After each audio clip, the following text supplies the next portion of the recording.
Okay, what I am doing is rolling back. Self-care, depending on who you are, can and for me is synonymous with self-love. I do things for myself to support me loving on me. No matter what's going on with the body, no matter what's going on with my time, no matter what's going on with foldable monies, no matter what's going on with relationships, I take the time to do something kind for myself, thereby echoing the love that shrouds me that I can't get rid of if I wanted to. Not that I would, because it's everything. I equate the two as one. When I gave that short, that is how I see things. And then when I deal with people, that's also how I deal with it as well as how I see it. Now, I don't go against what people say is the difference, and I don't even have that conversation. If they ask, then I'll answer if I get the heads up that that's something that I can and should give them a response to. When you are in a place where you are professing and aligning for availability within yourself to do more with your self-love, thereby self-care, you have to bring yourself into a space of being willing to support it in all of the things that you are moving with, that you are coming from, that you are walking into, that you are considering.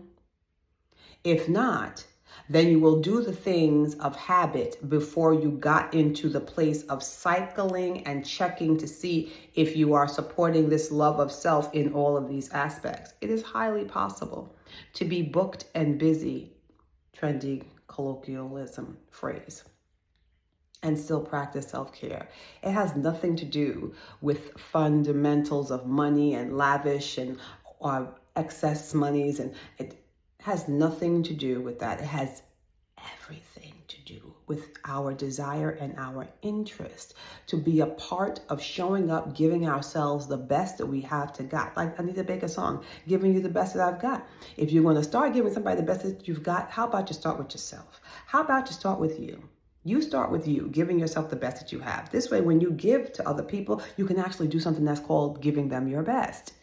And if you're not willing to work to have these types of conscious moments where you then shift and bring yourself back into alignment with the new focus of being on par with what is for your best and highest good, thereby giving people around you and that you interact with, known to you, unknown to you, that they're transients or they're fixed in your life, then their best doesn't have to be yours. Your best has to be your best because you are practicing self-love that doesn't get a time to say, I need a break. You're practicing self-care that doesn't get a break. Your heart doesn't get a break. Your brain doesn't get a break. Your free will is always yours. God doesn't get a break. So what are you talking about? You need a break.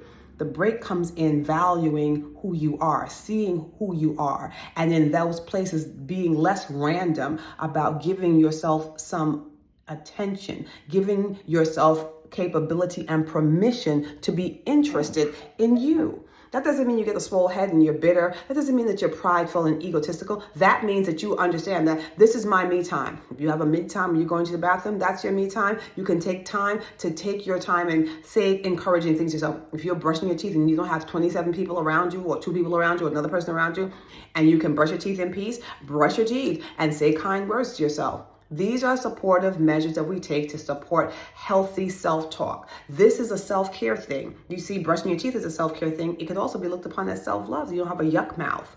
These are things that they can equal each other. When you are in a supported space such as that, you're going to be conscious. And that consciousness is going to bring you to a place where now you're going to look at all of your relationships and see where you value them and see where you think that they don't have value. And then you're going to ask yourself the wonderful question of, what am I doing?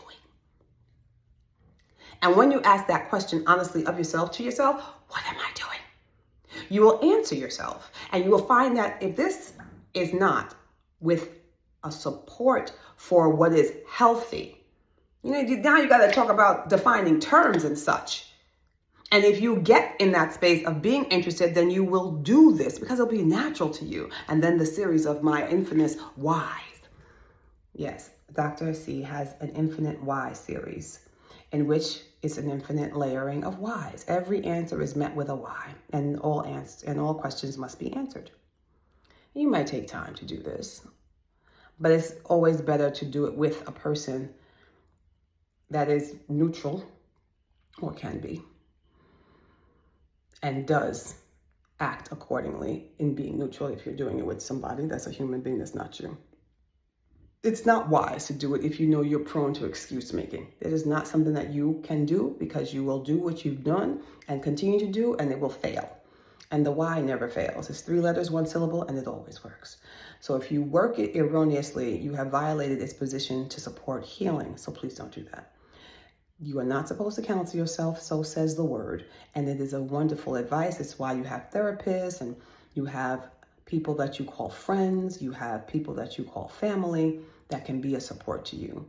And if those of you who have me in your corner, back pocket, I don't know that any have me in their back pocket though, but you have access to working with me and we actually work together, then you have me and I'll run the series and it'll be fantastic. And you will know how to do it with yourself when I'm not there in front of your face or in your ear, and it will work. But it is with the interest that you take.